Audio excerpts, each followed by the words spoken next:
when I think about virtualizing PD, the type of PD that I'm really addressing here is working with consultants. And, truth be known, I am one of these consultants that's had a very, I'd say successful career in working with schools by doing private consulting and flying in and working with them for a couple days here, a couple days there. But over the years, I've become very cynical about the profession. A lot of this profession driven by consultants is retired educators. There are quite a few that have come out that are quite younger. Like, one person that I love speaking very highly about is Kyle Wagner. Great PBL expert, does great work, creates great content. And, he came out of education because he felt he could help more. So, a lot of the consultants that we work with have come out of education. And in this regard, when we think about the experiences they had, a lot of those were face-to-face, and a lot of the most meaningful experiences they ever had were in these conferences and workshops. So it's very much entrenched in our psyche about how we deliver and how we learn. But, research is coming to bear that's showing that virtual PD can be just as effective as flying in a consultant. Now, I want to discriminate between this idea of flying in a consultant for in-service training and what you might experience with conferences or flying to a workshop. Now, I'm not going to say wholesale that I don't believe that workshops and conferences can be great learning experiences, but truth be known, I think the money and the time can be better well spent. I think teachers learn more when they're in the classroom working with colleagues than they do perhaps when they're with me. And there is research that actually evidences that. So let it be known that I'm actually going to be undermining my own practice here and probably making a few not so happy people in doing so. But when we think about this level of learning, there's a few assumptions we have to take into account. Basically, across the board, most people will always agree that it's just more effective. A question I have for you that I'd love to capture in the chat is why? Why do you think it is more effective? So if you could take just a couple minutes here and type out your thoughts and beliefs around this, I would greatly appreciate it. Why do you feel, and perhaps maybe you're on the side that I am, that virtual PD can be more effective, but why can this face-to-face just be more effective? What is it about face-to-face that makes it more effective than having someone like me speak to you through this medium of Zoom? So from Paul, social interaction. Without question, that's the one thing we're all missing a lot of. Interestingly enough, for this conference, we're working with a few schools doing a social and emotional learning by design workshop using design thinking to help understand how to better support students that are socially distant from their peers and others. The informal conversations that happen over coffee and between sessions, yeah, without question, right? That's when you can really bare your soul, not in the workshop, but like in those breaks when you find the kindred spirit. The feeling that you get more things done. It's when I look at what's coming up here, I get more out of the face-to-face workshops and training, more efficient, sustained, physical movement. Without question, a lot of things that you're identifying is what makes for effective training. The argument that I'm going to put before you is, I truly believe a lot of this can still be captured when we actually have consultants like myself Zoom in instead of fly in. And there's a lot of reasons for this, but there also means that there's a lot more work that we have to control for. So when we think about the face-to-face, it is easier to plan. It's easier to control that learning environment. A lot of what you guys are talking about in the chat are about the learning environment and planning. Getting it all in one dose and then making sense of it on our own. Teachers are really good at that. Just give me the bulk of it. I'll sort through it and I'll find out what I need and I'll apply it as I need. When we look at, what we expect participants to take ownership of the learning, an anecdote that came to mind when I wrote that line was, feeding my kids at dinner time. I sit them down, I put a plate of food in front of them and I want them to eat it. Now, the anecdote obviously is that food is the learning. When I put teachers into a workshop, I've taken them out of their classroom, I've gotten them covered, I've budgeted to have a speaker come in. I've basically sat them down to dinner and I expect them to nourish themselves. Now, unfortunately, we all know that's not always the case. Some actually like what's been put in front of them. and they will eat it and ask for seconds. Some will eat it because they're hungry, and out of that hunger, they want to see if they'll like what's been given to them.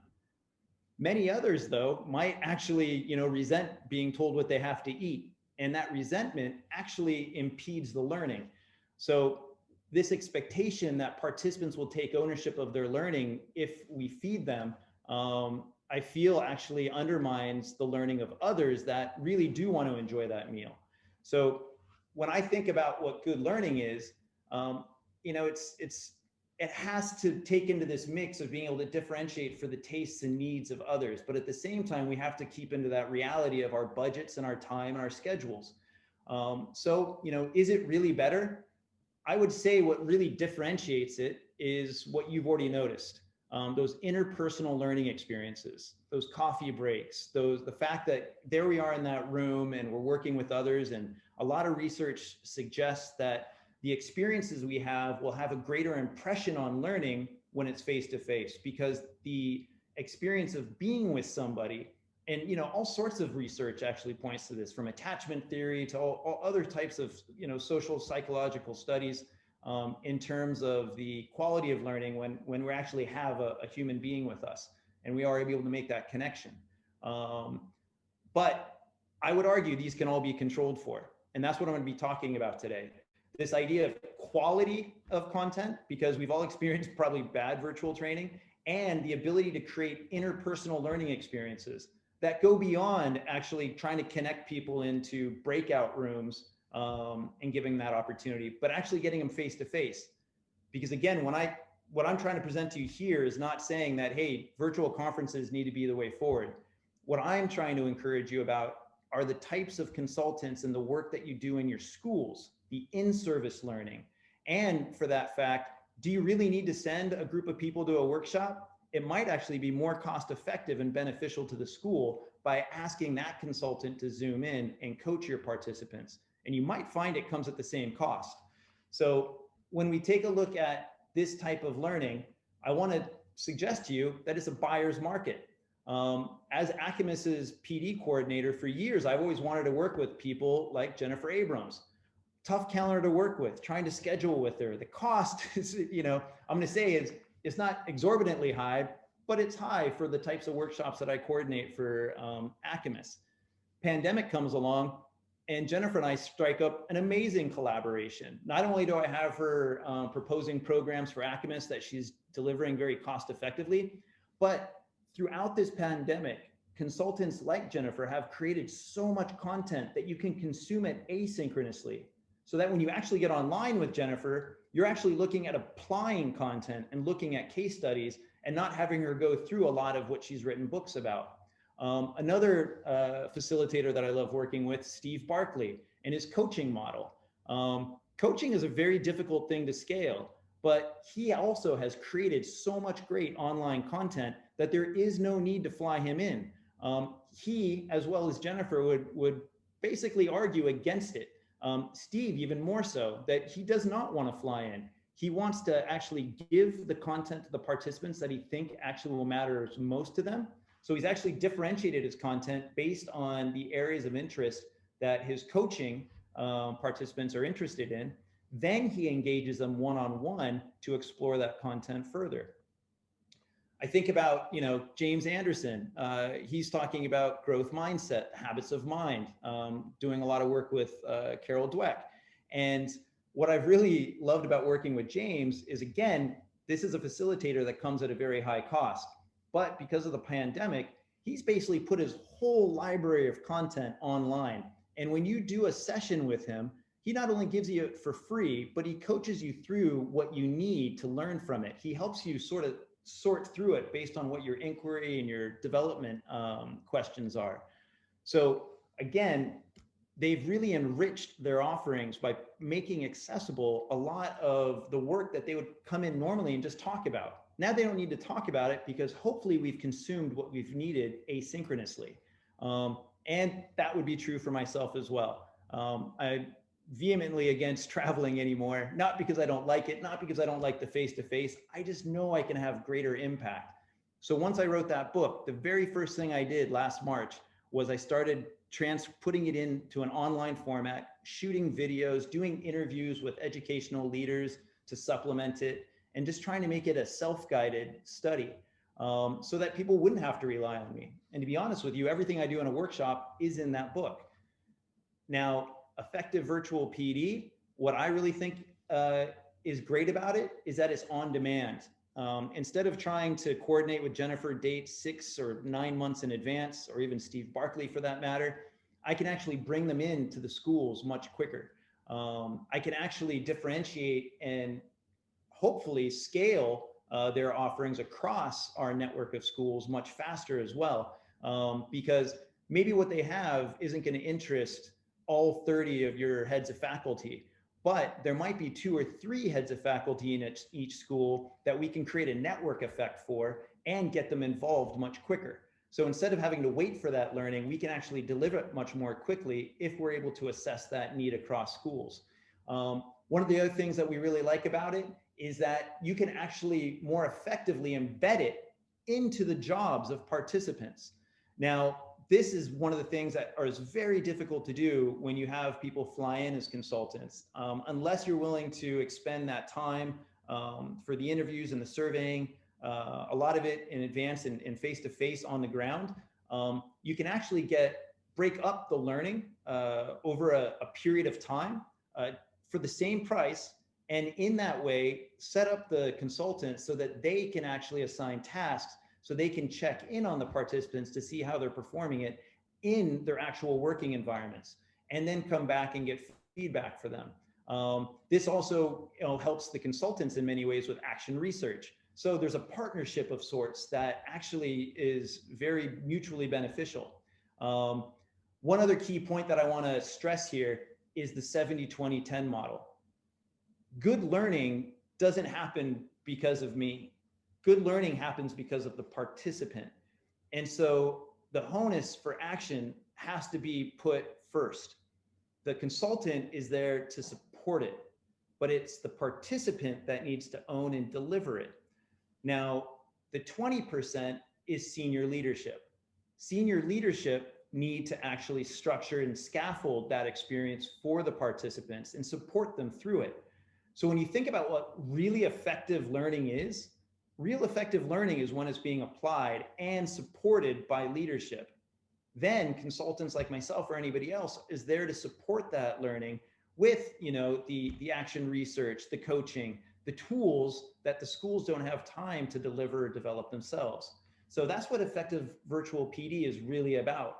And when you take the time to plan it, you're going to find that the impact of the learning is far greater and easier to assess, because the learning is actually happening within the school environment, not outside of it. And over time, it gives us an opportunity to see how people apply it, as opposed to, let's have a workshop. Hopefully there's some change. Maybe we come back to it. But if all the schools I've worked with, very few evaluate the impact beyond, just satisfaction surveys and anecdotal feedback.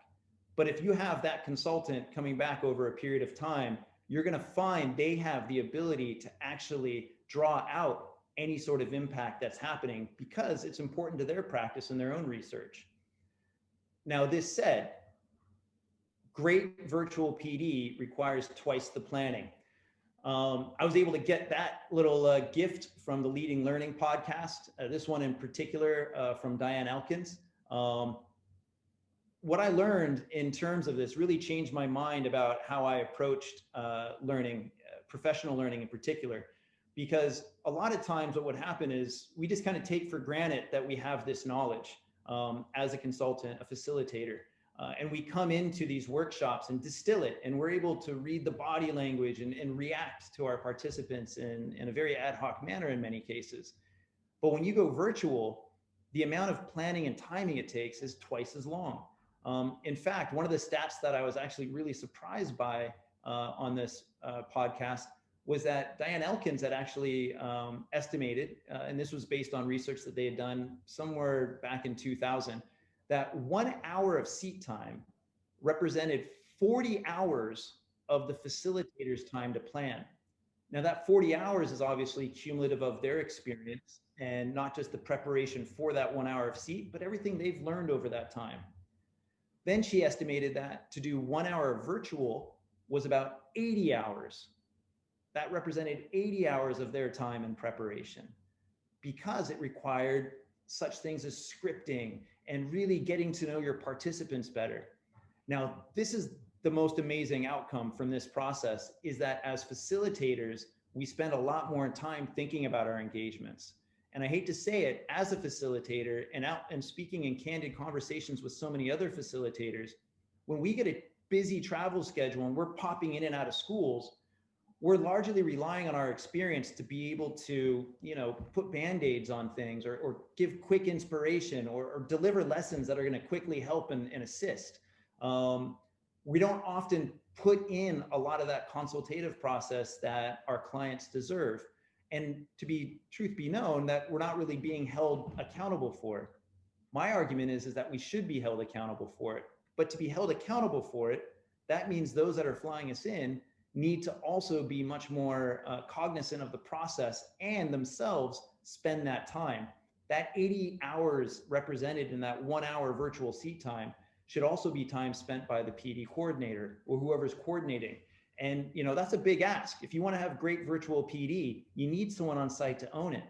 I would even argue that if you're flying somebody in face-to-face, somebody on site needs to own it and be prepared, not only to ensure the right people are in the room, but as those people exit the room, that they're able not only to assess what they've learned and how they're going to use it, and then follow up to ensure they've used it. That again comes back to what virtual, great PD can be. And I find it much easier to do virtually because we get greater access to the skills and facilitators that we need. So now, when we think about this why of the virtual PD and how long it takes to truly deliver, again, I just want to hope that you appreciate that it is truly a process to understand who our participants are, what their needs are, to ensure that the people that are in the room all have the same learning goal, which means there's a high degree of differentiation. We can't be serving the same dishes to everybody and hope that it has the impact that we want. We have to appreciate the different needs and the levels that people are at when they enter that room. In Acumus, I learned the hard way. One of our more successful workshops, which was about school marketing, had 58 people register for it. A speaker that was very well known. But truth be told, when we got through about maybe the halfway through the program, we found that we only had 50% participation. Now, some of the things leading to this participation were that we were trying to deliver the same amount of content during the working hours of the professionals. Now, my mindset on this was related to the fact that I really believe that the weekend, especially during a pandemic, should be put aside to the family and well-being, shouldn't be devoted to work. But for so many years, decades upon decades, we've relied on educators to go to weekend conferences and workshops. I felt in the virtual world that if we started a workshop at 3 p.m., 3 to 5 p.m., maybe twice during a week, we could still allow them to work, then be able to go offline and participate. But because they weren't leaving the school and they were still in their office, people would find them and that would undermine their learning. We also found that in these particular contexts, that there's only so much that they can really absorb at any one time virtually. So we had to break up the learning a little bit further. But if we broke it up too far over time, ideally what I would have hoped is we could have, a couple workshops, have a 2-week break, another couple workshops. That time in between was an opportunity to apply learning. But there was actually sort of this effect, whereas the time went on, there was less interest in the topic. Maybe people felt they got what they wanted, or they started relying on the recordings. So we started having a drop off in live participation. I found this was also the case in terms of the facilitator, depending on how active the facilitator kept the group. So in a live facilitated session, what research shows us and what we'd always try to hold true to is that we can hope to hold somebody's attention for 25 minutes. But by that time, you better be getting them active, doing something. Virtually, and this really rhymes with a lot of research about social media and marketing, you're lucky if you can hold that attention for 2 minutes. So you need to keep him constantly moving. You have to give them the opportunity to engage with the content, support them. And I'm not saying moving in and out of breakout rooms constantly, but you need to keep that environment as interactive as possible. And you have to be as considerate as possible with the tools that you use. So, for instance, if you're using Mural and breakout rooms, just be very cognizant of how much time they have with each other, how much experience they have with the platform that you're giving them, how much instruction they need in that case, how much front loading you might need to do, but break it up into small chunks. That way, when they get in with their groups, they're able to interact at a level that is commensurate with their skills with those platforms. You'd be surprised how many people needed lessons on Zoom, even teachers that would use Zoom for teaching, about various features. Mute was always a very interesting one, because you'd be interested to know some of the conversations we heard in the background because people forgot to mute. Learning space. One of the things that I noticed in your comments when I asked the question about why face-to-face is more effective is because you have a purpose-built space for it. Well, virtual learning also requires that. Just because we set up a virtual learning session for our participants doesn't mean that we still don't need to ensure that they have a proper learning environment. To do it from their classroom with an open door, or where colleagues and students are coming in, really undermines the learning, not just for them, but for the people they might be working with and engaging with in that session. There was a number of support staff trainings we did where the actual staff were working in a group office environment trying to do the learning, and that just wasn't going to happen. So if we're investing in this training, we also need to make sure that they have space set aside that they can go and not be distracted in. And that also means communicating to those stakeholders that they work with most that, hey, this is a learning time. Please do not interrupt them. Please understand that from 3 to 5 p.m. That they are in class. We wouldn't interrupt a teacher teaching their class, so we shouldn't be interrupting these professionals while they're learning and in their class. Very important point about working with consultants: ensure there's a large degree of flexibility. One thing that I found was, all consultants have been completely open to virtual office hours. The number of participants that would miss a class that took up the facilitator on the virtual office hours was actually really quite high. It did not diminish their participation in other classes, but there are reasons why they might miss a class. So I always negotiate with every consultant that, hey, if we have participants miss a class because there's parent-teacher conferences, something's happened, can you do a 1-hour coaching session with them to help them catch up on what they missed so that they can be full participating and active in the next session? Every consultant's agreed to that. They love the opportunity to get closer with the participants and understand them better. That 1-hour phone call is just as important for them. Increases that sort of facilitator access. And one last thing that I think is incredibly great was looking at the interaction of participants with recorded content. So a lot of our workshops that we recorded, we found that people were interacting with, but they weren't watching it from start to end. That's a huge ask, and unless you're scripting for recorded video, nobody's going to want to watch it. It's really just trying to go back and capture moments. So the people that did use the recordings were often people that were in the workshop that wanted to go back and review a point. They weren't people that missed the workshop, because again, to set down that time and to watch it asynchronously, especially when it was not intended to be recorded, is not the greatest thing to watch.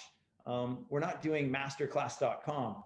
And for any of you that have done a masterclass.com, those things are beautifully produced. I watch them. I like them. So if you're interested more in my musings about this, at middleleader.com, articles, why virtual PD is the new norm. That's where I publish that. One very important point: if you do register your participants for open registration, or you want to Zoom in a consultant, window shoppers and tour groups undermine quality virtual PD. Now, let me just kind of help you understand what I mean by this, is that I've seen through Acamus in my own experience that we create the opportunity for people to learn, but in that virtual medium, if we don't pay attention to who is going to be actually still in that virtual classroom, it potentially undermines the learning even greater. Because just think about when you're in a meeting and a colleague opens a laptop, we automatically think they're tuned out. They're not paying attention to us. They don't respect our opinion. It dramatically affects what we're going to contribute and share. And if we feel in any way hindered in what we share in these professional learning opportunities, we're not only robbing our partners in this learning experience of our knowledge and experience, but we're not getting an opportunity to fully express our own thoughts and ideas to help hone and shape them and get feedback on them. So it's really important that within this virtual medium, that everybody is an active learner. They're not just there to pick up a few ideas, because it's going to undermine the learning for the active learners that are hungry for this content. And, you know, one Acamus, or actually two Acamus conferences that I did, had one school group in each one register about half the participants. Huge mistake there on my part, because first I thought, great, we have such a great number of participants, but number two, we had a great number of participants coming with a particular perspective on a matter. It made grouping very difficult. And on top of that, they were registered under a group registration discount. And I would say even about half of them, you know, were basically there just to window shop and just kind of see what they could get from it. If you were there to witness or facilitate that matter, it made it difficult to have like really good, engaging conversations. So now when we move on and we think about what PD is change. And, you know, for many of you that are into change management, understand change management processes, whether it be Michael Fullen or John Cotter, depending on, you know, which side of the spectrum that you've studied at most. One thing that I've really paid attention to is that there's always 8 stages. So here's a simple sort of infographic here on, or, you know, graphic on what change looks like. And where PD and training really happens is here. It's that part of the change cycle. So when we think about what training is for, training is to improve practices, change behaviors. You know, we're looking for some type of modification behavior or practices. It's part of change. So in terms of this graphic, the 8 stages of change, PD really happens down here at the end.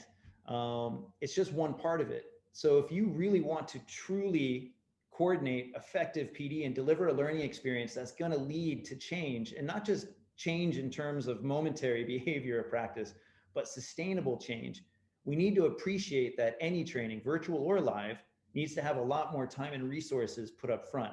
So this is another reason why virtual PD can be so much more effective, because when you think about it, to have effective PD isn't so much about whether or not the trainer is face-to-face with you. It's about all the activities that happen before and after. So, you know, with this in mind, what is the purpose of this training? Has to be really aligned with when we think about the vision and strategy and mission of the school. How do we align our teams and our teachers and our staff to those guiding statements? How do we within those teams make sure that our team members are working towards the same purpose and not identifying goals specific to their own learning needs that actually drain us of resources, making it more difficult to differentiate? How do we take better opportunities to align them so that we can scale and use more effectively the PD funds that we have to ensure that we're not only meeting their needs, but their needs actually fulfill that of the school? To do that, we have to appreciate that learning, like goal setting, is a process. And when we identify what the end is, the outcome, we have to appreciate that the fact to achieve that outcome, there's certain outputs, products that need to be created. Those products are derived from processes. Those processes require inputs. Now, a lot of good training falls on its face, because even though we want to pay to get that outcome, and we realize the outputs that need to contribute to it, we might be lacking the processes within our schools to actually deliver those outputs. So therefore, our training really shouldn't be focused on that outcome as much as that training should be focused on those processes. Or perhaps a lot of our time and training and effort should be focused on developing the inputs and better understanding what those needs are and how to do it. So when we think about the process of effective PD as well, to get to that outcome often is not necessarily the case of who we have flying in or the types of training that we're sending people to. We need to be much more cognizant of how to take advantage of that training or build the foundation so that that training can be successful and actually have the impact that we're looking for. Additionally, when we look at virtualizing PD, I always found it interesting that we love talking about perhaps Defour's 4 questions when it comes to PLCs about students. I think it applies equally to teachers. You know, what do we want the target audience to know and be able to do? This is something that drives every engagement I have. But it's not enough to say, hey, I want them to be able to differentiate instruction, or I want them to be able to mentor their, you know, from a leadership perspective. I want them to do what, you know, is the #1 responsibility for a leader, and that's to develop their team members. But why do I want that? Why? What is that moral purpose that Michael Fullan talks about that's going to drive this training process? That's really going to not only get them excited about what they're learning, but have them fully invested into the work that they're going to have to do to achieve and realize that outcome. You know, how will we know if they learn it? I think a lot of PD falls very short on this respect. When we fly in consultants and then we say goodbye, you know, we miss the opportunity of inviting that consultant or trainer to come back and say, hey, can you help us assess impact? Almost every one of my programs over the last year has included the opportunity to continue doing surveys and interviews with participants so that we can track what they're doing and how they're doing it. And it hasn't come at additional cost because we've broken up the learning over that course of the year, and we've included these opportunities to assess impact in it. So, you know, huge, very important question right there. How will we respond when some do not learn? You know, that's the question within the school that they have to really assess their evaluation and assessment practices. Again, this is where facilitators can lend some experience in terms of being able to understand and identify how and if certain practices are being accepted and adopted. And then, like I said, there's always those that are really hungry for it and want a second dish. How can we give that to them so that they can further that process? Well, one of the exciting things I've learned, like working with Steve Barkley, is that when you have somebody capacity built to do coaching, it puts them in such a unique position that for those participants that want to take that next step up, there usually is content and a path forward for them so that they themselves can actually become like a train the trainer. They become a trainer within your school. I've worked with participants. I've known other facilitators that work with participants that at the end of a program, we've actually helped them to design their own training deck so that they can deliver it to colleagues. And, you know, for many of you that appreciate the fact that you learn a lot through teaching, it's incredibly important for these really hungry learners to be able to take that next step and deliver training to their colleagues and to see what kind of effect it has and how they can tailor that learning for their school. One last story I want to share with you before I open it up for questions, and feel free at any point to please be asking questions. I just want to come back to this 70-20-10 comment, that the trainer is only 10% of the PD. Now here I'm at Ma and Sean with one of my good friends and who I'd call a life coach, Derek Tobias. He's a corporate facilitator. He and I go on these like really big hikes. You know, on that particular day we did Ma and Sean. And I would tell you that, you know, to get to the top of Ma and Sean, it wasn't because of Derek. But Derek was a huge influence in that process. And, you know, and at times when I was getting tired going from one of those summits to the next, I had somebody there to give me feedback and encouragement. I had somebody to help me plan that hike. But ultimately, to get to the top of Ma and Sean, it was me. To get to the top of that mountain, I had to do that work. I had to learn to try to navigate and understand, how to control my own sort of breathing and fatigue and, how to hydrate myself and make sure I was doing it not to get a cramp. And, Derek was there along to provide the support and, where needed, some guidance, but ultimately we did it together. I would say, the trainer in this case could have been the websites that we look at whenever we do hiking in Hong Kong. There's several resources that we can actually rely on. But when it comes to actually doing the work, we rely on each other more than what we're getting from various resources. But ultimately, to get to the top is always us. So when we think about what effective development is, it's 70-20-10. Now, when we think about the 70-20-10 model, and we wanted to virtualize it, we have to understand that experience is 70%. It's learning by doing. That you don't need a consultant for. That doesn't happen in a workshop. There's exposure, learning by others. IRCOS has a mentoring program that Chris Jansen, a good friend and fellow facilitator, helped create. And I think that's an awesome tool that schools can actually really participate in and benefit from. There's IB WeChat groups, there's Facebook instructional coaching. There's all these informal learning networks that are 20% of that learning that if people are really tied into, they can take a lot of meaningful lessons out of. And then you have the education, learn with study. And those could be the Acamus workshops or the conferences that we do, Chapters International, Coursera, PTC. PTC has really doubled down on online learning from what I've seen and expanded it greatly. I'd have to say the pandemic really gave PTC like an incredible opportunity to really blow up their offerings and engage a much larger crowd. So again, you got a lot of huge believers here, but there's also a lot of people that are really hesitant to embrace it. There's a lot of associations that have backed away fully from doing any conferences. 21CL is quite audaciously doing this conference and packing it with a huge amount of value and different opportunities for people to engage. Now, it's not the same as that coffee chat, in between session chat. But what I would say is there is an opportunity for a hybrid model to where we can bring this all together. There is the opportunity to where we can actually have at our school a group of learners participating in a conference where they join it live. Acamus did this for its technology conference that I helped coordinate back in October. We did a hybrid conference based on this model where schools could have groups of participants join at their actual location.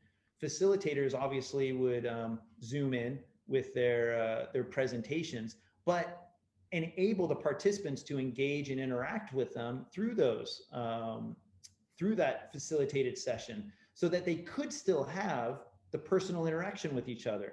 Now, the difference between this is we're not obviously networking globally face-to-face, but we can do it regionally. There's nothing to prevent you from wanting to have a session with other schools, with the exception of whether or not you want those other schools to actually come into your school. I hate to say it, but I still do hear rumblings about how some schools have animosity towards one another, which is unfortunate because the network benefits of learning can be so great. Here's a shout out to Sandra Chow, somebody that was at that Acamus technology conference.